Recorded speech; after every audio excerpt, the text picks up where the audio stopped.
নমস্কার, শুভ সন্ধ্যা।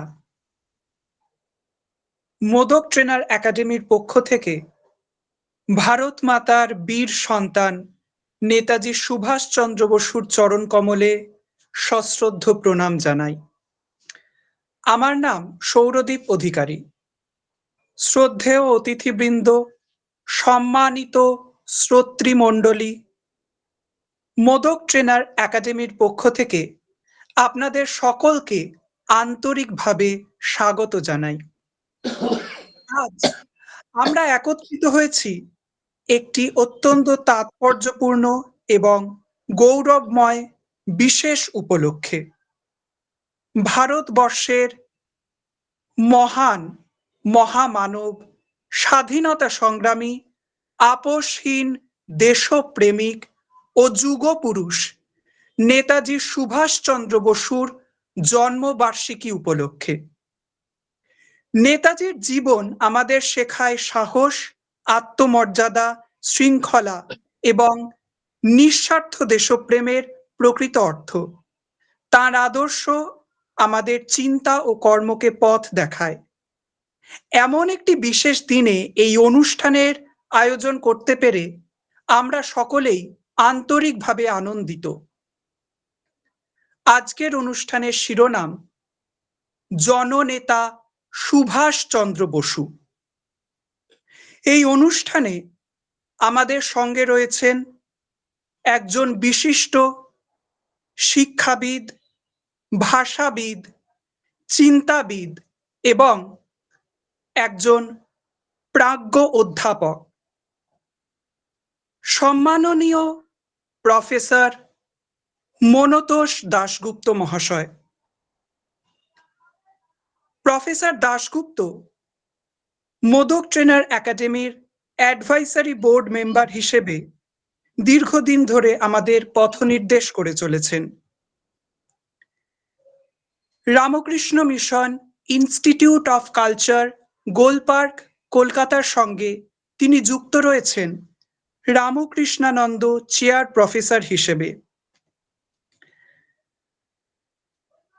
তৎকালীন Presidency college, অধুনা বিশ্ববিদ্যালয়, এই খ্যাতনামা শিক্ষা প্রতিষ্ঠানে তিনি অধ্যাপক হিসেবে যুক্ত ছিলেন। এছাড়াও আরো অসংখ্য কলেজ, বিশ্ববিদ্যালয় তথা নেতাজি সুভাষ মুক্ত বিশ্ববিদ্যালয়, কোচবিহার রাজ কলেজ, কৃষ্ণনগর গভর্নমেন্ট কলেজ সহ অসংখ্য একাধিক খ্যাতনামা শিক্ষা প্রতিষ্ঠানের সঙ্গে তিনি বিভিন্ন সময়ে যুক্ত থেকে পাঠদান করেছেন। অবসর গ্রহণের পরেও তিনি পাঠদান চালিয়ে যাচ্ছেন, যা প্রকৃতই একজন শিক্ষা প্রেমীর পরিচয় বহন করে। সামগ্রিকভাবে শিক্ষা জগতে তার অবদান সত্যই অনস্বীকার্য। তিনি একাধিক গ্রন্থ রচনা করেছেন। তার লেখা গ্রন্থগুলি হল ময়মনসিংহ গীতিকার, শব্দতত্ত্ব প্রসঙ্গ, উপনিষদ বিজ্ঞানের আলোকে, শরৎ সাহিত্যে মৃত্যু, ব্রজের মধু, মধুর ব্রজ, নাটক ডিরোজিও। বিএ এবং বিএসসি স্তরের একাধিক পাঠ্যপুস্তকের রচয়িতাও প্রফেসর দাশগুপ্ত। এছাড়াও বেশ কিছু জীবনী গ্রন্থ তিনি রচনা করেছেন। তার লেখা প্রতিটি গ্রন্থই পাঠক মহলে শ্রদ্ধার সঙ্গে সমাদর লাভ করেছে। আজ এমন একটি বিশেষ দিনে প্রফেসর দাশগুপ্তকে আমাদের মধ্যে বক্তা হিসেবে পেয়ে আমরা সকলেই অত্যন্ত আনন্দিত এবং গর্বিত। মোদক ট্রেনার একাডেমির পক্ষ থেকে সম্মাননীয় প্রফেসর মনতোষ দাশগুপ্ত মহাশয়কে সশ্রদ্ধ প্রণাম এবং আন্তরিক অভিনন্দন জানাই। একই সঙ্গে আপনাদের সকলকে এই অনুষ্ঠানে আজ যুক্ত থাকার জন্য একরাশ শুভকামনা জানিয়ে এখন আমি মাননীয় বক্তা প্রফেসর মনতোষ দাশগুপ্ত মহাশয়কে আন্তরিক অনুরোধ করছি এই অনুষ্ঠান শুরু করার জন্য। ধন্যবাদ। নমস্কার সবাইকে। মোদক ট্রেনার একাডেমির সঙ্গে যুক্ত প্রত্যেকটি কর্মী এবং যারা এর পরিচালক বৃন্দ, আজকের এই অনুষ্ঠানে উপস্থিত জ্ঞানী গুণী শ্রোতৃবৃন্দ, প্রত্যেককে আমার আন্তরিক ধন্যবাদ, শুভকামনা। আজকের দিনটি প্রসঙ্গ এবং এই দিনটির প্রসঙ্গে এই বক্তৃতার অবতারণা, এটি আমাদের শ্রীযুক্ত অধিকারী সুন্দরভাবে বলেছেন। আমার মনে পড়ে গেল সুভাষচন্দ্র যখন ডুবোজাহাজে করে 90 দিন ডুবোজাহাজে কাটিয়ে টোকিওয় পদার্পণ করেন 20 জুন 1943। ভারতবর্ষ তথা এশিয়ার মুক্তিদূত এসেছেন উদীয়মান সূর্যের দেশে। খবর পেলেন জাপানের জাতীয় কবি ইয়েনেজিরো নোগুচি, তিনি সুভাষচন্দ্রকে উদ্দেশ্য করে একটি কবিতা লিখেছিলেন। সেই কবিতাটি আমার আবৃত্তি করতে ইচ্ছে করছে। কবিতাটি অনুবাদ করেছিলেন সাহিত্যিক নারায়ণ সান্যাল।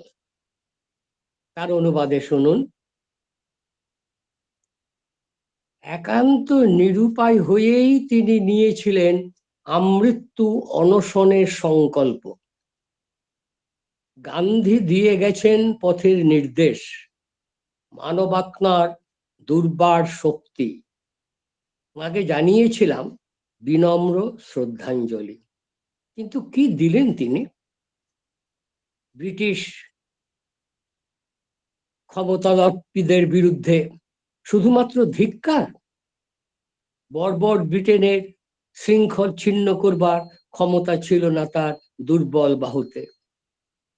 আমাদের শ্রদ্ধার্ঘ্যকে উপেক্ষা করে তিনি আবার গোপন করলেন নিজেকে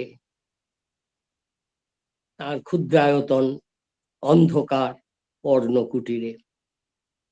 প্রার্থনা মন্ত্রে দানব শক্তিকে রুখবার তার ব্যর্থ প্রয়াস। তিনি মহানুভব, তিনি সাধু পুরুষ, কিন্তু বড্ড বেশি সাধু। সুভাষচন্দ্র বোস, তোমার কাছে আমার জিজ্ঞাসা, কি আছে ভারতের ভবিষ্যৎ মঞ্জুষায়? মানলাম তোমার জন্মভূমি আজ ব্রিটেনের নাগপাশ ছিন্ন করতে যায়, মানলাম জাপান তোমার হাতে রাখি পরাতে বাড়িয়ে দিয়েছে হাত, কিন্তু সেটাই তো সমাধানের শেষ জবনিকা নয়। এই যে দুটি শুভেচ্ছার মেলবন্ধন, ব্রিটিশ দানবের নাগপাশ ছিন্ন করবে কেমন করে? কেমন করে নিশ্চিহ্ন করবে বাধার দুর্মদ পর্বতকে? শত্রু কামড়ে ধরেছে তোমার দেশ জননীর কণ্ঠনালী, সে আজ দুর্বার।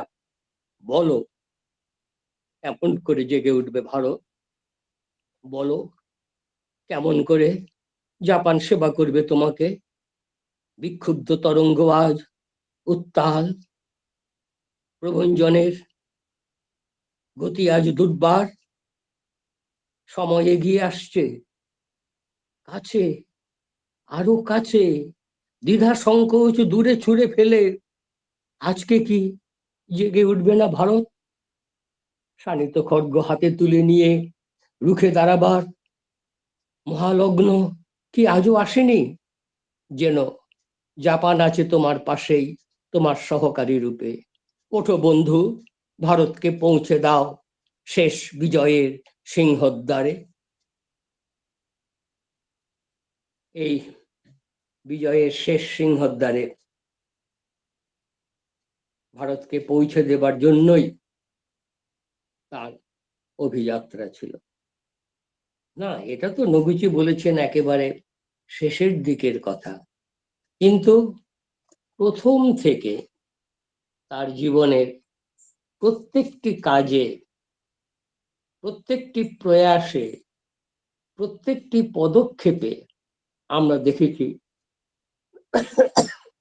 এক সার্থক জননেতার প্রকাশ।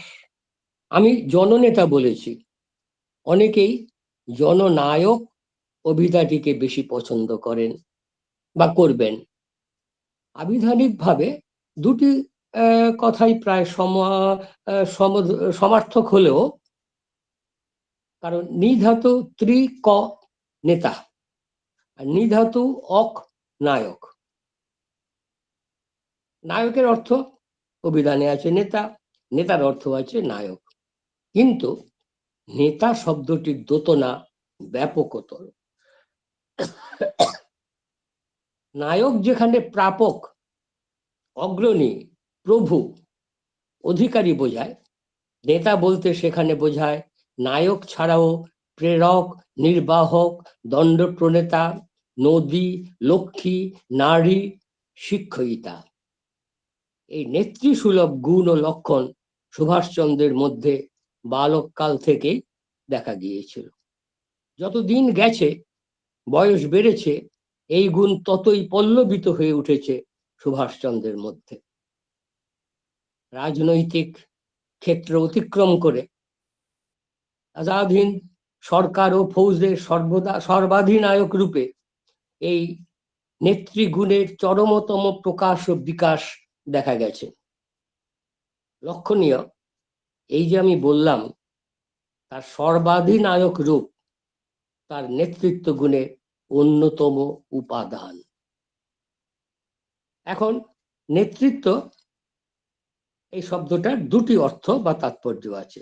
এক হচ্ছে নেতা হবার প্রয়োজনীয় গুণাবলী, সেক্ষেত্রে সেসব গুণ দিয়ে একজন হয়তো নেতা হননি, কিন্তু এই গুণ যাদের আছে তারা হঠাৎ প্রয়োজনে নেতা হয়ে উঠতে পারেন।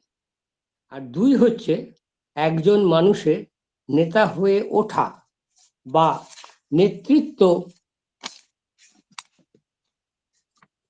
নেতৃত্বের অবস্থান থেকে কাজ করেন সেই ভূমিকা বা ভূমিকার বিবরণ বিশ্লেষণ। দেখা যাচ্ছে প্রথম থেকেই নেতৃত্ব বলতে বোঝায়, প্রথম ক্ষেত্রে নেতৃত্ব বলতে বোঝায় গুণ, আর দ্বিতীয় ক্ষেত্রে বোঝায় নেতৃত্বের অবস্থানে কাজ। প্রকৃত অর্থে এদের প্রয়োগ করলে আমরা দুটি বিবৃতি তৈরি করতে পারি। এক, একজন মানুষের মধ্যে নেতৃত্ব গুণ বিকশিত হয়ে ওঠে বিভিন্ন উৎস ও সূত্র থেকে একেবারে অল্প বয়স থেকেই। আর দুই, নেতৃত্ব মানুষের নিজস্ব পরিধি বিস্তৃততর হতে হতে এক সুবর্ণ অধ্যায়ে এবং পরিসরে পরিব্যাপ্তি লাভ করে।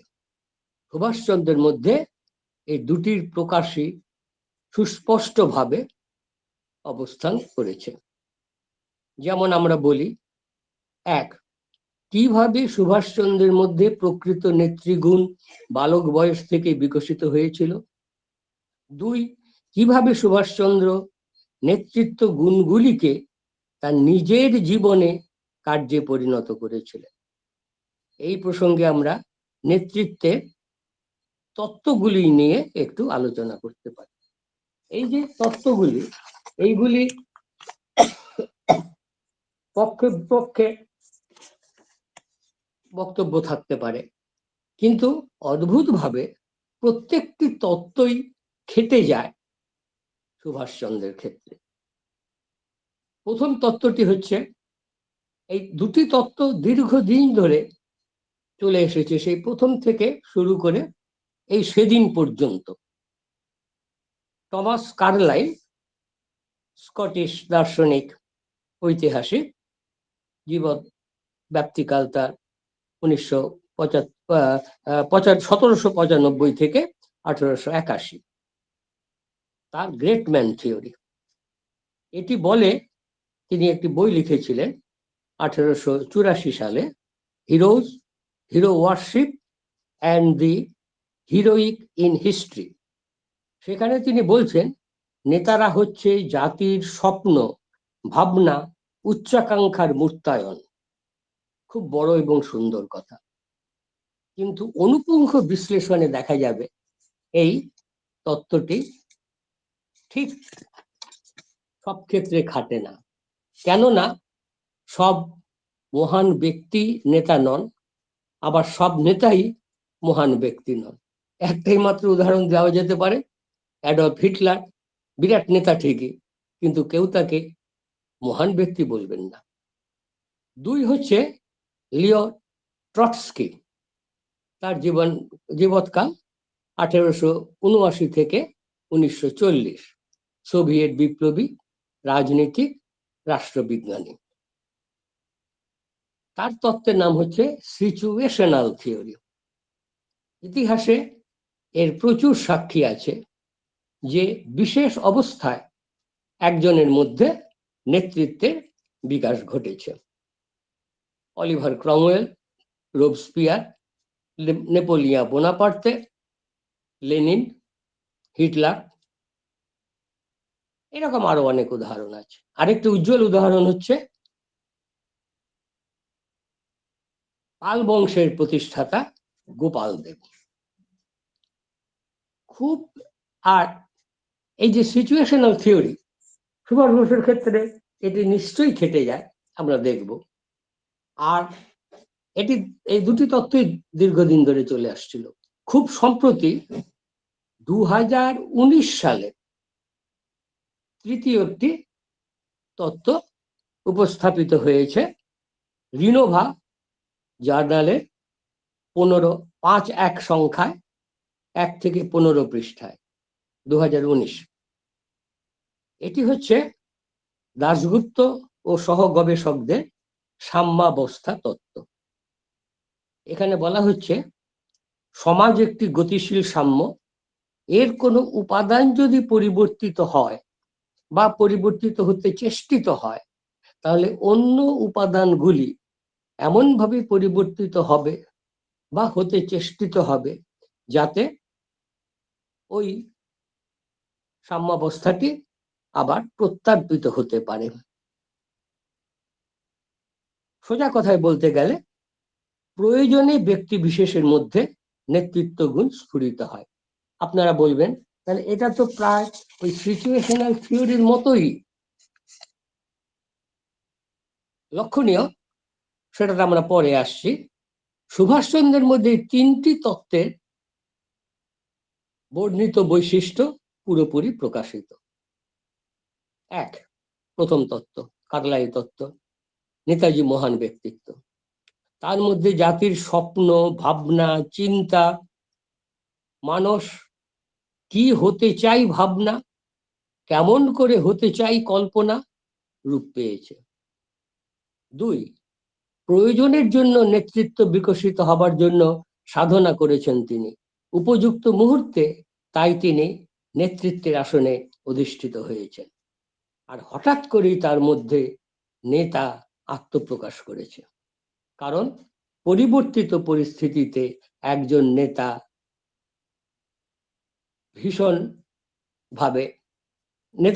ভীষণভাবে পরিস্থিতি চাইছিল। প্রথমটির বিস্তৃত বিবরণ বা ব্যাখ্যা দেওয়ার প্রয়োজন নেই। বাঙালি তথা ভারতবাসীর ভালোবাসার এবং শ্রদ্ধার অক্ষয় আসনে প্রতিষ্ঠিত হয়ে রয়েছেন সুভাষচন্দ্র বসু, যারা একদিন তার মধ্যে তার মত ও পথের বিরুদ্ধাচরণ করেছিল, তারাও আজ তার শ্রেষ্ঠত্ব অম্লান বদনে নত মস্তকে নির্দ্বিধায় স্বীকার করেন।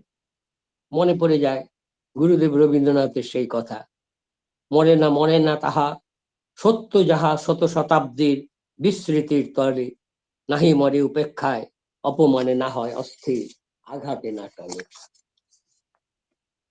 আজ তাই ব্যক্তি সুভাষকে অতিক্রম করে সুভাষবাদ এক বিশেষ তাত্ত্বিক মতবাদ রূপে আত্মপ্রকাশ করেছে। এই যে সুভাষ, ব্যক্তি সুভাষকে অতিক্রম করে গেছে সুভাষবাদ, এইখানে সুভাষচন্দ্রের জিত। এটি সহজে দেখা যায় না। সময়ের সঙ্গে এই যে বাদ, ড্যাশ বাদ, এটি পরিবর্তিত হয় তো বটেই, এবং তার দুর্বলতাগুলি অনেক সময় চোখে পড়ে এবং কালক্রমে সেটি পরিত্যক্তও হয়। আমি একটি উদাহরণ টানব। উদাহরণটি সাধারণভাবে টানার ইচ্ছে ছিল না, কিন্তু বিষয়টি বলতে গেলে এই উদাহরণটি আমাকে টানতেই হবে। আর নগুচির কবিতাটা তো আমরা শুনলাম। সেটি কি না,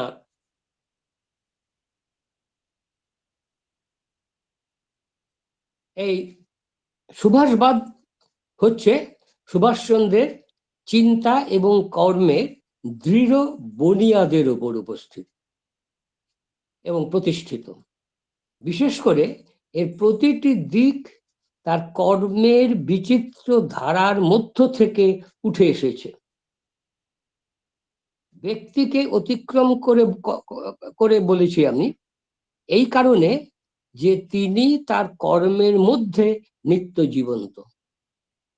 জাগ্রত সুভাষবাদ তার কর্মকে বড় করে তোলে, ব্যক্তি পড়ে যায় আড়ালে বা পিছনে। মহাত্মা গান্ধীর ক্ষেত্রে ব্যাপারটা ছিল ঠিক অন্য রকম। 1950-এর 16 জুন সম্মিলিত জাতিপুঞ্জের পক্ষ থেকে এক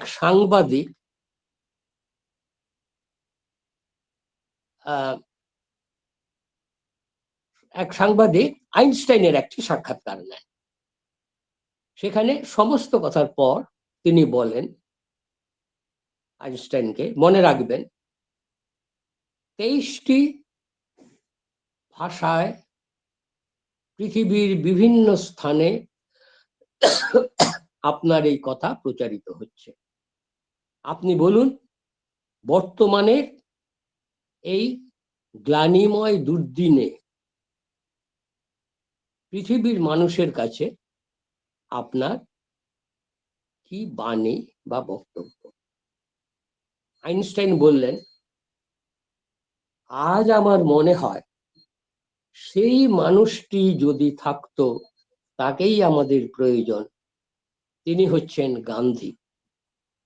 তার অহিংসার মধ্য দিয়ে যা আমরা পছন্দ করি না বা যা আমাদের পক্ষে ক্ষতিকর, আমাদের পক্ষে শুভঙ্কর নয়, তাকে অসহযোগ দ্বারা আমরা অতিক্রম করব। আইনস্টাইনের মতন মানুষ যখন বলেছেন, তাহলে তো বিরাট কথা, সন্দেহ নেই। কিন্তু এইখানে একটি কথা, যে তিনি গান্ধীবাদকে প্রশংসা করছেন। গান্ধীবাদ প্রশংসনীয়, সন্দেহ নেই, কিন্তু ব্যক্তি গান্ধীকে আইনস্টাইন জানতেন না বা চিনতেন না। ফলে ওই যে তত্ত্ব, ওই যে বাদ, সেটি গান্ধীর জীবনে কর্মে কিভাবে প্রতিফলিত এবং অনুদিত হয়েছিল সেটি আইনস্টাইনের অজানা ছিল। কিন্তু সুভাষচন্দ্রের ক্ষেত্রে সুভাষবাদ তার কর্মের মধ্য থেকে উঠে এসেছে। সুভাষবাদের প্রতিটি দিক, প্রতিটি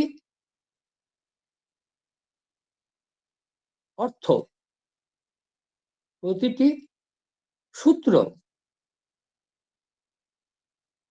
সুভাষ বোসের কর্মের ব্যাপ্তির এবং ধারার মধ্য থেকে আমরা উদাহরণ হিসেবে তুলে আনতে পারি। অতএব দুটি আপাত বিরোধী কথা আসছে। এক, সুভাষবাদ ব্যক্তিত্বকে অতিক্রম করেছে, আরেকটি সুভাষবাদ সুভাষ বোসের প্রত্যেকটি কর্মের মধ্যে অনুস্যূত হয়ে রয়েছে। এই অনুস্যূত হয়ে থেকে সুভাষবাদ ব্যক্তি সুভাষকে অতিক্রম করেছে। কাজেই প্রথম তত্ত্বটি তো অতি অবশ্যই এখানে পুরোপুরি খাটলই। সুভাষবাদের কি কি কি কি লক্ষণ যদি কেউ প্রশ্ন করে, প্রথম তো হচ্ছে সুভাষবাদ হচ্ছে কর্মবাদ, সোজা কথা, কাজ করতে হবে। বিবেকানন্দের যে কথা, কাজ করতে হবে, এই কাজ কর্মবাদ, তার সঙ্গে জুটেছিল অধ্যাত্মবোধ, জাতীয়তা ও আন্তর্জাতিকতাবাদ, জীবনবাদ,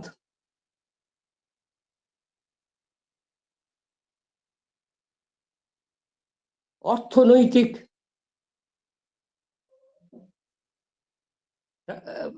রাজনৈতিক সামাজিক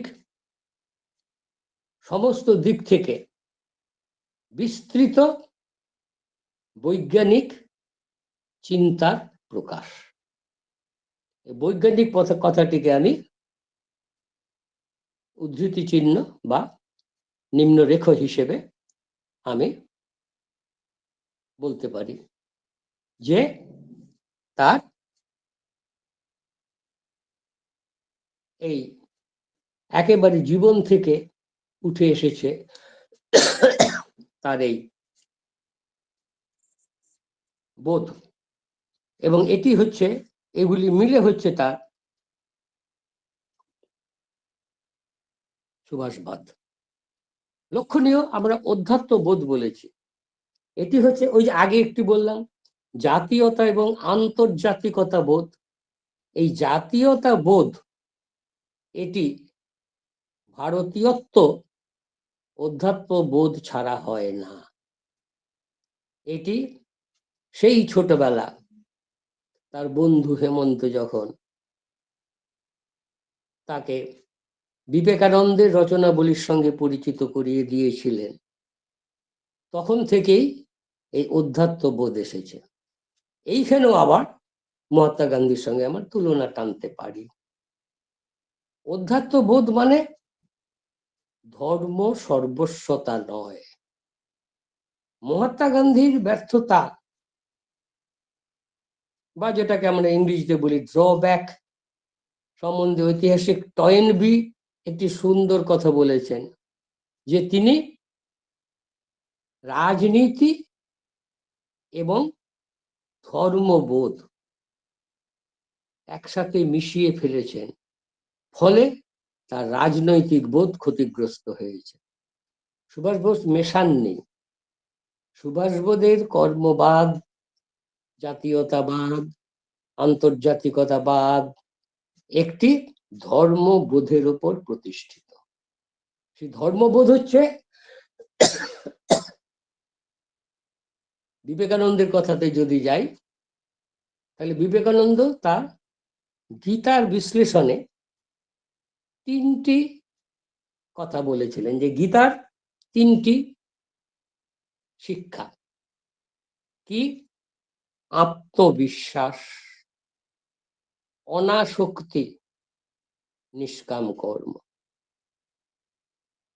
এই যে আপাত দৃষ্টিতে আত্মবিশ্বাস, অনাসক্তি, নিষ্কাম কর্মের মধ্যে কিন্তু কোথাও ধর্ম বা অধ্যাত্ম বোধ নেই, কিন্তু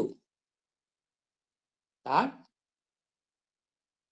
ভিত্তি হচ্ছে একটি অধ্যাত্ম বোধ, যেটি সাধারণ ধর্ম চেতনার থেকে সম্পূর্ণ পৃথক। তো এই সুভাষবাদ, এর জন্যই সুভাষ বোস প্রথম তত্ত্ব অনুযায়ী নেতা। দ্বিতীয় তত্ত্বটি সুভাষচন্দ্রের জীবনে ও কর্মে খাটে যে তার প্রয়োগ রয়েছে ভুরি ভুরি। যদি উদাহরণ খুঁজতে যাই, প্রথমেই মনে পড়ে যাবে ওটেনের ঘটনা। এই যে ঘটনাটি সবাই জানেন, কাজে এর বিস্তৃত উল্লেখের মধ্যে যাচ্ছি না, কিন্তু একটা কথা এখানে স্পষ্ট যে ওটেনের ভারত বিদ্বেষের বিরুদ্ধে প্রতিবাদ করার জন্য যখন ছাত্ররা সংগঠিত হলো, স্বাভাবিকভাবেই একজন নেতার প্রয়োজন হলো এবং সুভাষ বোস এগিয়ে এলেন এবং তার নেতৃত্ব মেনে নিল সবাই। প্রিন্সিপালও কিন্তু নেতা হিসেবে তাকেই প্রথমে ডাকলেন। আর জগদীশচন্দ্র যখন ছাত্রদের মধ্যে ওই রকম একটা উৎকণ্ঠা চলছে, প্রিন্সিপাল একবার ডেকে পাঠিয়েছেন, সুভাষচন্দ্র বেরিয়ে এসেছেন, কিছু কথাবার্তার পরে আবার ডাকবেন। এইরকম সময়ে একজন এসে খবর দিলেন, জগদীশচন্দ্র আপনাকে ডাকছেন। নেতাজি সুভাষ বোস তখন এবং তার অন্যান্যরাও একটু বিচলিত হয়ে পড়লেন যে জগদীশচন্দ্র কেন ডাকছেন। জগদীশচন্দ্র কাছে গেলেন, জগদীশচন্দ্র গেলেন, শুনছি ওটেনের ওই ঘটনার পরেও তোমরা নাকি নিবৃত্ত হওনি, তোমরা নাকি ধর্মঘট করতে চাও। সুভাষ বোস নতমস্তকে ধীরভাবে বললেন, হ্যাঁ স্যার, এছাড়া তো কোনো উপায় দেখছি না। মিতভাষী জগদীশচন্দ্র বললেন, হ্যাঁ চালিয়ে যাও, ধর্মঘট করা একান্ত প্রয়োজন। লাগাতার ধর্মঘট ছাড়া সমস্যা সমাধানের আশা দেখি না। জগদীশচন্দ্র বলছেন দেখি না, অর্থাৎ সুভাষ বোসকে ডেকে বললেন মানে সুভাষ বোসকেই তিনিও নেতা ঠাউরে নিলেন, ভুল করেননি। অথচ লক্ষণীয়, মেজদাকে বলছেন সুভাষচন্দ্র যে আমি নিজে কিন্তু ওটেনের গায়ে হাত দিইনি, একটি আঘাত পর্যন্ত করিনি। তবে তিনি দোষ মাথা পেতে নিলেন কেন? ওই যে তিনি নেতা, ওই যে তিনি নেতা, নিঃস্বার্থ হতে হবে। বিবেকানন্দর কথা, নেতা যে তাকে নিঃস্বার্থ হতে হবে, সমস্ত কিছু ত্যাগ করবার জন্য প্রস্তুত থাকতে হবে। ওই হচ্ছে নেতা। আরেকটি ঘটনা, আরো ছোটবেলাতে, তিনি তখন কটক রাভেন্স কলেজের স্কুলে পড়েন। ওই পি স্কুল থেকে, প্রোটেস্ট্যান্ট ইউরোপিয়ান স্কুল থেকে ছেড়ে বেণী মাধব দাসের স্কুলে এসেছেন। বেণী মাধব দাস ওই ক্ষুদিরামের মৃত্যু দিবস, ফাঁসি যেদিন হয়েছে সেদিন ছাত্ররা পালন করেছিল, ওটিও আবার আরেকটি ঘটনা। সেখানেও সুভাষচন্দ্রের নেতৃত্ব বোধ প্রকাশিত। তো বেণী মাধব দাস তো কৃষ্ণ ও শাস্তি স্বরূপ, কারণ তিনি সমর্থন করেছিলেন বলে শাস্তি স্বরূপ তাকে কৃষ্ণনগর গভর্নমেন্ট কলেজের স্কুলে বদলি করে দেওয়া হয়েছে। তখন সুভাষ বোস এবং তার সহপাঠী চারুচন্দ্র গঙ্গোপাধ্যায়, তারা বিকেলবেলা সান্ধ্য ভ্রমণ ছেড়ে ফিরছে। হঠাৎ দেখেন একটা বাড়ির সামনে বেশ জটলা। কি ব্যাপার? না, বাড়ির কর্তা মারা গেছেন। কখন মারা গেছেন? সকালবেলা। কে তিনি? না, স্থানীয় আদালতের মুহুরি, বাঙালি। তো সকালে মারা গেছে, এখনো দেহ যায়নি কেন? না না, ওনার যে বসন্ত হয়েছে, ওর দেহ তো কেউ ছোবে না, কাজে সৎকার করার পথ খুঁজে পাওয়া যাচ্ছে না। সঙ্গে সঙ্গে সুভাষ বোস বললেন, কি বসন্তের রোগী বাড়িতে পড়ে থাকবে? সে তো আবার অন্য বিপত্তি হবে। আর একজন বসন্ত রোগে আক্রান্ত বলে তার সৎকার হবে না। আমি যাচ্ছি, কেউ না যায়, আমি যাচ্ছি। চারুচন্দ্র বলে, শোনো, এটা কিন্তু বিপজ্জনক। বলে, আমি যাচ্ছি, তুমি বাড়িতে গিয়ে খবর দাও, আমি শ্মশানে যাব, আমার দেরি হতে পারবো, কখন ফিরবো ঠিক নেই। তখন একজন জিজ্ঞেস করলো চারুকে, ছেলেটা কে? বললো, এখানকার গভর্নমেন্ট প্লিডার জানকীনাথ বসুর ছেলে। সুভাষ বোস যখন ঢুকছে, তখন একটি ছেলে এসে বলল, আমি আপনার সঙ্গে যাব। আরেকটি ছেলে বসলো, আমিও যাব। এই যে সিচুয়েশনাল থিওরি, সিচুয়েশন নেতা তৈরি করে। সেই মুহূর্তে সুভাষচন্দ্র সুভাষচন্দ্রের মধ্যে তার নেতৃত্ব গুণ বিকশিত হয়ে। আবার ঠিক তেমনি যে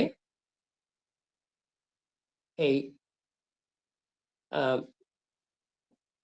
সুভাষচন্দ্রকে এখানে নেতা হিসেবে যে আমরা মেনে নিলাম বা মেনে নিল মানুষ, এর আরেকটি ঘটনা হচ্ছে অনেক পরে দেখব, রাসবিহারী বোস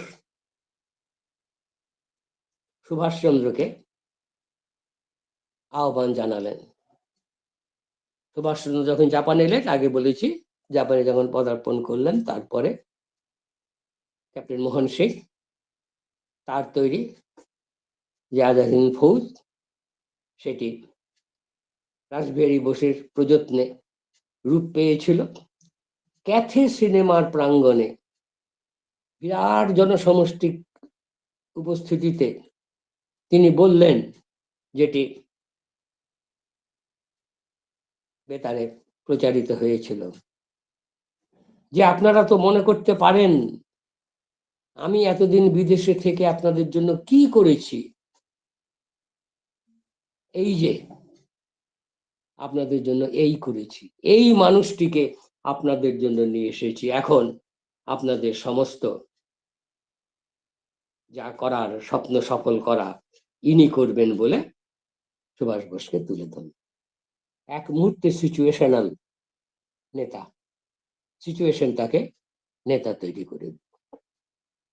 আবার যদি এই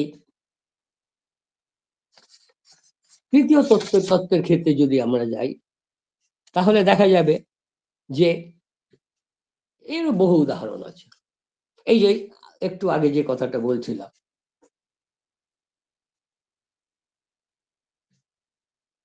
ক্ষুদিরাম বসুর ফাঁসি যেদিন হলো, সেই দিন সহপাঠীদের তিনি বললেন যে কালকে ক্ষুদিরাম বসুর ফাঁসির দিন, আমরা এটাকে পালন করতে চাই। সবাই তখন জিজ্ঞেস করলো যে 11ই অগস্ট হচ্ছে ক্ষুদিরাম বসুর ফাঁসির দিন, তার আগের দিন অর্থাৎ 10ই অগস্ট স্কুল শেষ হওয়ার পরে ছাত্রদের তিনি বললেন যে এটা পালন করতে হবে। কি করে পালন করব? ওই যে কি করে পালন করব? এই সুভাষ বোস সঙ্গে সঙ্গে বললেন, আমরা কালকে উপবাস করব, হস্টেলে কালকে জল পর্যন্ত গরম হবে না, উনুনে রান্না হবে না। সুভাষ বোস বাড়ি থেকে না খেয়ে এলেন, ছেলেরা অনাহারে রইল কিন্তু ক্লাস করলো, অনাহারে রইল কিন্তু ক্লাস করলো সবাই। প্রধান শিক্ষক কিভাবে নেবেন? প্রধান শিক্ষক সামনে দিয়ে যাচ্ছেন, প্রধান শিক্ষক বললেন, তোমরা নাকি আজকে ক্ষুদিরাম বসুর জন্মদিন পালন করছো, এই মৃত্যু দিবস পালন করছো, ফাঁসির দিন পালন। হ্যাঁ, কিছু বললেন না, শুধু যেতে যেতে বললেন, তাহলে চুপ কেন? কোনো গান জানো না? গান, সেই সময় উপযুক্ত গান খুঁজে পাওয়া যাচ্ছে না। হঠাৎ সবাই মিলে সমস্বরে গান গেয়ে উঠলেন।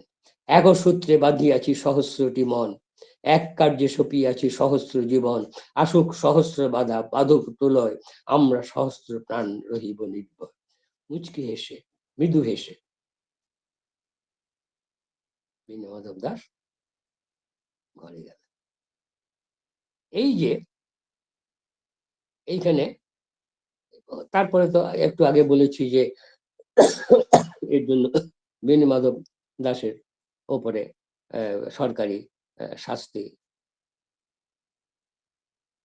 নেমে এসেছিল। বীণমাধব দাস অল্প দিনের মধ্যে, সেই ভর্তি হওয়ার দিন থেকে বীণমাধব দাস বুঝেছিলেন এটি ছাই চাপা আগুন। কারণ সংস্কৃত পণ্ডিত বলেছিলেন এর দ্বারা কিছু হবে না, সংস্কৃত ধাতুরূপ পর্যন্ত জানে না। সুভাষ বসু বসে বলেছিলেন দু একদিনে শিখে নেব, তাকে তিনি বিদ্রুপ করেছিলেন, দু একদিনে ধাতুরূপ সংস্কৃত ভাষা শিখবে, বাংলাও ভালো করে বলতে পারেন না। সেই সুভাষ বোস তিনি বলেছিলেন যে মাস্টারমশাইকে, সংস্কৃত পণ্ডিতকে, শিখে নেবে যখন বলেছে নিশ্চয়ই নিতে পারবে, তা নাহলে বলবে কেন? চারু গাঙ্গুলি তার বাবার স্কুলে ইংরেজির মাস্টারমশাই ছিলেন। বীণমাধব দাস জিজ্ঞেস করেছিলেন, চারু তোমাদের ক্লাসে একটি ছেলে এসেছে নতুন। হ্যাঁ স্যার, সুভাষচন্দ্র বসু। ও কিন্তু খুব ভালো ছেলে। হ্যাঁ স্যার, ইংরেজিটা দারুণ। তাহলে তোমার তো একজন কম্পিটিটর হলো। না স্যার, ও সংস্কৃত বাংলা বিশেষ কিছু জানে না। বীণমাধব দাস বলেছে শিখে নিতে কতক্ষণ। পরের পরীক্ষাতে চারুচন্দ্রকে জিজ্ঞেস করলেন, চারু তোমাদের ক্লাসে ফার্স্ট হলো কে? সুভাষচন্দ্র স্যার। এই যে সাম্যাবস্থা বিঘ্নিত হলে অন্য উপাদানগুলি এমন ভাবে কাজ করে যে ওই সাম্যাবস্থাটি আবার প্রত্যার্পিত হয়। প্রধান শিক্ষকের বদলির অর্ডার এসেছে, শুনে তো সুভাষ বসু মন মরা হয়ে পড়লেন। মাস্টারমশাইয়ের কাছে গেলেন, বললেন স্যার এটা অন্যায়। দেখো, ন্যায় অন্যায় তো আমরা বিচার করবার নয়, আমি তো সরকারি চাকুরে, সরকার থেকে যখন আদেশ দিয়েছে আমাকে পালন করতেই হবে, আমরা স্যার ধর্মঘট করব। বললেন ধর্মঘট করে প্রথমত ফল হবে না, আর দ্বিতীয়ত কেন ধর্মঘট করবে? ওরা তো কখনো লেখেনি যে আমার উপর শাস্তিমূলক ব্যবস্থা নিচ্ছে। কাজেই আমার বদলির শর্ত ছিল, এই চাকরির শর্ত ছিল, তার মধ্যে বদলি আছে, আমি বদলি হচ্ছে। সুভাষচন্দ্র মেনে নিলেন, কিন্তু মনের মধ্যে গুরুর আসনে ওই যে বীণমাধব দাসকে বসালেন, ওই বীণমাধব দাসী যতদিন না স্বামী বিবেকানন্দের রচনা বলি তার হাতে এলো, ততদিন পর্যন্ত বীণমাধব দাসী ছিলেন তার আদর্শ। কাজেই আমরা দেখতে পাচ্ছি যে এই ক্ষেত্রে সাড়ে 9 থেকে শুরু করে দেখি 10:30 দেখতে দেখতে হয়ে যায়। সুভাষচন্দ্রের কথা তো মানে বলতে গেলে হয়তো মনে করি সংক্ষেপ, কিন্তু সুভাষচন্দ্র তো আবেগের জিনিস, যে প্রায় তো আমার সময় শেষই হয়ে এলো। স্যার আপনাকে এক্সট্রা টাইম দেওয়ার জন্যই আমরা 9:30 করেছি কিন্তু। যাই হোক, তো এই যে এই তিনটে তত্ত্বের মধ্যে কিন্তু একটু পার্থক্য আছে। তৃতীয় তত্ত্বটি কিন্তু অন্য তত্ত্বগুলোর থেকে আলাদা। তৃতীয় তত্ত্ব কি? সেটি কিন্তু নেতৃত্বকে আঁকড়ে ধরতে চায় না, নেতৃত্বকে আঁকড়ে ধরে থাকতে চায় না। যেমন হয়তো কোনো অবস্থা একজনের মধ্যে নেতৃত্বের জন্ম দিল, সে কাজ শুরু করলো, যদি আরেকজন সেই জ্ঞান নিয়ে, একই জ্ঞান নিয়ে, বুদ্ধি নিয়ে আসে এবং যদি তার থেকে একটু উঁচু স্তরের মানে বলছি মান্যতার দিক থেকে, তাহলে এ কিন্তু অনায়াসে তাকে জায়গায় ছেড়ে দিয়ে তার অধীনে কাজ করবে। ওই যে ছেলেটি, ওই যে সুভাষ বোস যে এগিয়ে গেলেন তার সৎকারের জন্য, ওই মৃতদেহ সৎকারের জন্য, যদি আরেকজন এগিয়ে আসতেন আরো তার থেকে বয়সে বড়, তিনি তো অনেক অভিজ্ঞ, তখন কিন্তু সুভাষচন্দ্র তাকে জায়গা ছেড়ে দিয়ে তার অনুগামী হতেন। সে আর যদি তার থেকে উন্নততর জ্ঞান নিয়ে কেউ আসে, তাহলে নেতা অনায়াসে তাকে জায়গা ছেড়ে দেবে। এইটি হচ্ছে এই। তাহলে এইখান থেকে আমরা দেখে নিতে পারি যে নেতা, একজন নেতা, প্রকৃত নেতা যিনি, তার বৈশিষ্ট্যগুলি কি। প্রথম বৈশিষ্ট্যই হচ্ছে যে বাংলা, ইংরেজিতে আমরা বলি অ্যাওয়ারনেস, বাংলায় বলি অবহিতি। অর্থাৎ নেতা তার অনুসারীদের অনুপুঙ্খ চিনবেন। সুভাষচন্দ্র চিনেছিলেন। আবার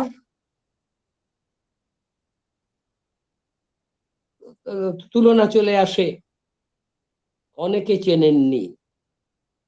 আবার তিনি আইসিএস যখন ছেড়ে দিলেন, সে এক বিরাট ঘটনা, সে তো এখানে বলছি না।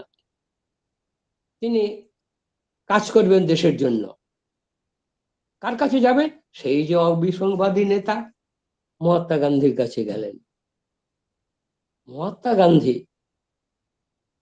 কেন কে জানে, হয়তো এটি বিধির নির্বন্ধ, তিনি বললেন, তুমি দেশবন্ধু চিত্তরঞ্জনের কাছে যাও। এই যে তিনি চিত্তরঞ্জনের কাছে গেলেন, নির্দ্বিধায় তার কাছে আত্মসমর্পণ করলেন। দেখলেন যে এই একটি মানুষ, ত্যাগ, এই যে বিবেকানন্দের রচনাবলী পড়েছেন তিনি, অনাসক্তি, আত্মবিশ্বাস, নিষ্কাম কর্ম, এই অনাসক্তি মূর্ত বিগ্রহ দেশবন্ধু চিত্তরঞ্জন। দেশবন্ধুর কাছে তিনি আত্মসমর্পণ করলেন। যখন মেয়র ছিলেন, তাকে যখন অ্যারেস্ট করতে গেল পুলিশ, তিনি বললেন, চা খাচ্ছিলেন তিনি, তখন বললেন, আমাকে অ্যারেস্ট করতে এসছেন? বলে, হ্যাঁ। ঠিক আছে, চলুন আপনার সঙ্গে যাবো, একটু তৈরি হতে দিন। চিত্তরঞ্জন দাস, তাকে অ্যারেস্ট করা হয়েছে। লাফিয়ে উঠলেন, বাহ বাবা, তবে তো খুব ভালো হয়েছে, দুজন একসাথে কাটানো যাবে। আমি গিয়ে দেখে এসেছি এই জেলে, তখন এই মিউজিয়াম হয়নি তখন। হ্যাঁ, তখন আমি মানে একটা, আমাদের এখন যিনি রামকৃষ্ণ মিশনের অন্যতম সহ সংঘাধ্যক্ষ স্বামী দিব্যানন্দজির সঙ্গে আমি কিছু একটা উপলক্ষে কাজ করেছিলাম জেলে। তখন একদিন আমি সকাল সন্ধ্যে থেকে সন্ধ্যে পর্যন্ত জেলে অবস্থান করেছিলাম। সেখানে দেখে এসেছি দেশবন্ধুর থাকার জায়গাটি। সেখানে দেশবন্ধুর জায়গাতেই রান্নার ব্যবস্থা করা ছিল। সেই রান্না রাখতেন কে? সুভাষচন্দ্র বসু। ভাবা যায়, যে সুভাষচন্দ্রকে আমরা আজাদ হিন্দ ফৌজের সর্বাধিনায়ক হিসেবে দেখেছি, সেই সুভাষচন্দ্র একটি কোনায়, হ্যাঁ, একটি উনুন মতন জায়গা, উনুন তৈরি আছে এখনো, ছিল তখনও, হ্যাঁ, সেইখানে বসে তিনি দেশবন্ধুর জন্য রাঁধছেন। এই যে তৃতীয় তত্ত্ব, এবং যা বলছিলাম যে তিনি দেশকে চেনেন, যার ভারতবর্ষকে তিনি চিনতেন, তার অনুসারীদের তিনি সম্পূর্ণরূপে চিনতেন এবং চিনেছিলেন ওই দেশবন্ধুর কাছ থেকে। শরৎচন্দ্র একবার এসে বলছেন, শরৎচন্দ্র চট্টোপাধ্যায়, যেটা মানে তার নিজের স্তরে, আর কিন্তু হাওড়া কংগ্রেসের সভাপতি ছিলেন, তো মানে আজকে একটা অসাধারণ জিনিস দেখে এলাম, বুঝলে? তো সবাই জিজ্ঞেস করছেন কি, বলে একজন মানুষ, অতি সাধারণ মানুষ, তিনি জেলের দেয়ালে মাথা ঠুকে ঠুকে প্রণাম করছেন। আমি তাকে জিজ্ঞেস করি, আপনি কি করছেন? বলে, কারণ আপনি জানেন না এখানে দেশবন্ধু চিত্তরঞ্জন আছেন, আমি তাকে প্রণাম জানাচ্ছি। তো এই যে জাতিকে তিনি জানতেন, কিভাবে জাতিকে উজ্জীবিত করতে হবে সেটা তিনি জানতেন, এই অ্যাওয়ারনেস তার ছিল। এবং টোকিওতে বক্তৃতার সময় তিনি বলেছিলেন যে ইংরেজ ভারতবর্ষকে রাজনীতি শেখায়, একতা শেখায়নি। আজ থেকে বহু আগে অশোকের আমলে প্রথম এই ঐক্যবোধ প্রতিষ্ঠিত হয়েছিল, যা তারপরে হাজার বছর ধরে চলে এসেছে। কাজে কেউ যদি বলে ইংরেজ আমাদের মধ্যে একতা এনেছে, সেটা ভুল। অর্থাৎ ভারতবর্ষের ইতিহাস তিনি অনুপুঙ্খভাবে পড়েছিলেন। ইতিহাস না জানলে জাতিকে জানা যায় না, কাজেই তার মধ্যে সেই অবহিতি পূর্ণ মাত্রাতে ছিল। দ্বিতীয় নম্বর হচ্ছে নলেজ এন্ড এডুকেশন। এ তো বলার কিছু নেই, কিন্তু আমি তার নিজের শিক্ষার কথা বলছি না, অন্যকে শিক্ষিত করার প্রয়াস। মহাত্মা গান্ধী বললেন যে স্বরাজ অপেক্ষা করতে পারে না, কিন্তু পড়াশোনা অপেক্ষা করতে পারে, সবাই স্কুল কলেজ ছেড়ে চলে এসো। আশুতোষ বললেন, আমি যে এখানে কলকাতা বিশ্ববিদ্যালয়ে গ্র্যাজুয়েট তৈরি করছি, আমি যে সংকল্প নিয়েছি যে প্রত্যেক বাড়িতে একটি করে গ্র্যাজুয়েট তৈরি করব, এটাও হচ্ছে দেশ সেবা। সুভাষচন্দ্র রাও মেনে নিলেন। রাজা সুবোধ মল্লিক, সুভাষচন্দ্র, এরা মিলে ন্যাশনাল স্কুল অফ এডুকেশন তৈরি করলেন। প্রথম অধ্যক্ষ হলেন সুভাষচন্দ্র, তারপর অবশ্য বরোদা থেকে অরবিন্দ এলেন। কাজে এই নলেজ এন্ড এডুকেশন, এবং এই নলেজ এবং এডুকেশন দিতে গিয়েই তিনি সেই আবার বিবেকানন্দের কথা এসেছেন। তিনি দেখিয়েছেন বা বুঝেছেন যে বিদ্যার জ্ঞান এবং বিদ্যা এক নয়। আমি আগের দিন বলেছিলাম কোন একটা কনটেক্সটে যে বিবেকানন্দ বলছেন শিক্ষা সমান বিদ্যা প্লাস এক্স। এই এক্স টুকু যদি জাতিকে গ্রহণ করতে হবে, সেইটি ছিল সুভাষচন্দ্রের লক্ষ্য। 3 নম্বরে হচ্ছে পার্সোনাল প্রেস্টিজ। এই যে পার্সোনাল প্রেস্টিজ, এইটি কিরকম? এটি কিন্তু একটি বিরাট জিনিস।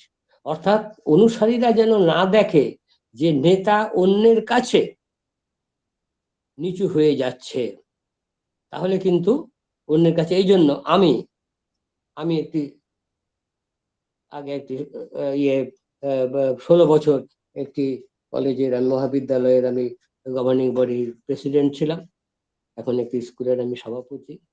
সেখানে যেমন আমি বলেছি যে আমাকে এই যে হেডমাস্টার, তার চেয়ার আমাকে ছেড়ে দিয়েছে। আমি বললাম, না না, শুনুন, আপনার চেয়ারে আপনি বসবেন, কোন ছাত্র যদি এসে দেখে তার চেয়ারে অন্য একজন বসেছে, তার কাছে আপনার প্রেস্টিজ নষ্ট হবে। প্রধান শিক্ষকের যদি প্রেস্টিজ নষ্ট হয়ে যায়, ছাত্র তাকে সম্মান করবে কি করে? তো সেইখানে তিনি একটা উদাহরণ দিচ্ছি, কারণ সময় তো নেই ঠিকই, সেই জন্য বলছে যে তখন জাপানের সঙ্গে তার তো অ্যালায়েন্স হয়েছে, তো জাপানের একজন সেনাপতি তিনি এসেছেন সুভাষচন্দ্রের কাছে, দুঃখিত, তখন তিনি জাপানে আসেননি, জার্মানিতে রয়েছে। জার্মানিতে হিটলারের একজন পার্শ্বচর গোয়েবলস, তার নাম সবাই জানেন, গোয়েবলস নানা কথার মধ্যে বললেন, হ্যাঁ ঠিক আছে, আমরা তো আপনাকে সাহায্য দেবো, আপনি তো আমার বন্ধু, আপনি রাশিয়ার নিন্দা করুন। সুভাষ বলল, আমি রাশিয়ার নিন্দা করব কেন? রাশিয়া তো আমার কোনো ক্ষতি করেনি। বলে, না না, মানে আপনি তো আমার বন্ধু।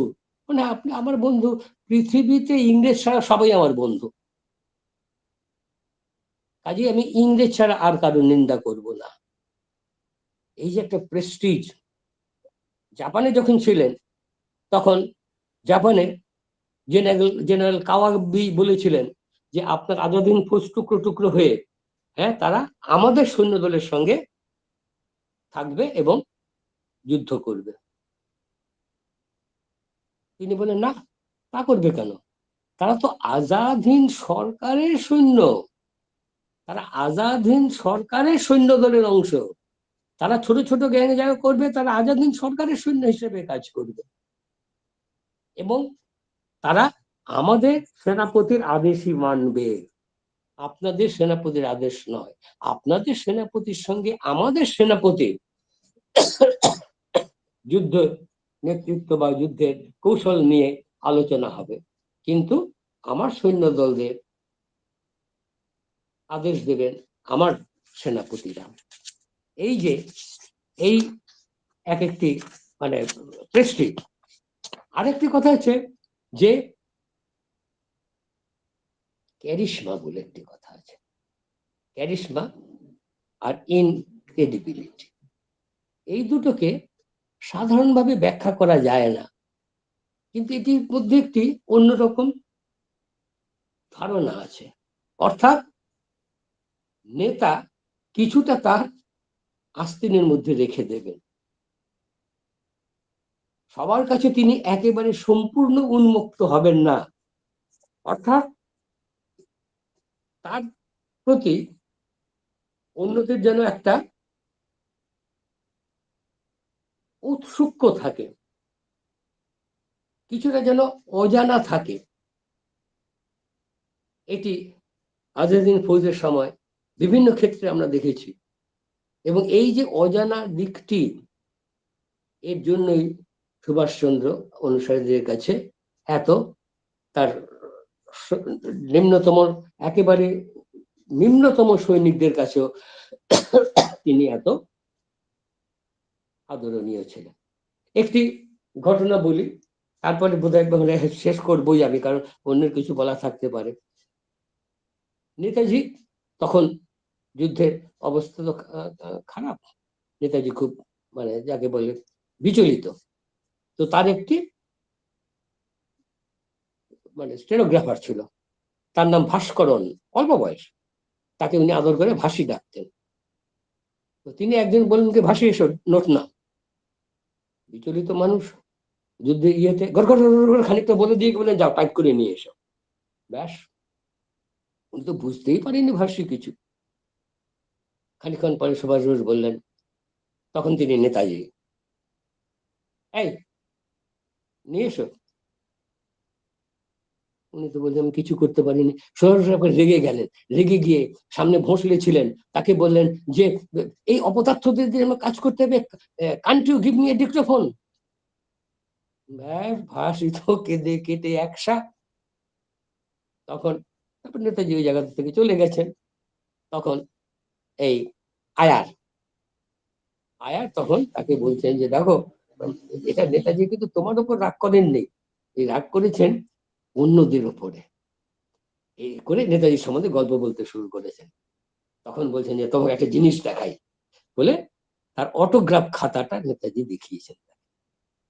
অটোগ্রাফ খাতাতে নেতাজি দেখিয়ে তারপর উনি গল্পটা বলছেন, শোনো, আমি নেতাজির কাছে অটোগ্রাফ নিতে গেছি। অটোগ্রাফ নিতে গিয়ে নেতাজি পাতা উল্টে দেখছেন, তার আগের পাতায় মহাত্মা গান্ধীর অটোগ্রাফ। মহাত্মা গান্ধী লিখছেন, একবার বিবেক তোমাকে যেটি সত্য বলে নির্দেশ দেবে, সমস্ত বাধা বিপত্তি সত্ত্বেও জীবনের শেষ দিন পর্যন্ত তুমি তাকেই আঁকড়ে থাকবে। সুভাষচন্দ্র মুচকি হেসে পাতাটি উল্টে লিখলেন, বিবেক যখন তোমাকে যে নির্দেশ দেবে তখন তুমি সেই নির্দেশ পালন করবে। এই যে এটি হচ্ছে তার ক্যারিশমা, ইনক্রেডিবিলিটি। তো এইরকম ভাবে আবার দেখতে পাই যে সমস্ত নেতৃত্বের লক্ষণ, আরো অনেক লক্ষণ আছে, সব শুদ্ধ 19টি লক্ষণ আছে, প্রতিটি লক্ষণ আমরা নেতাজির মধ্যে দেখতে পাই। He must be Democratic.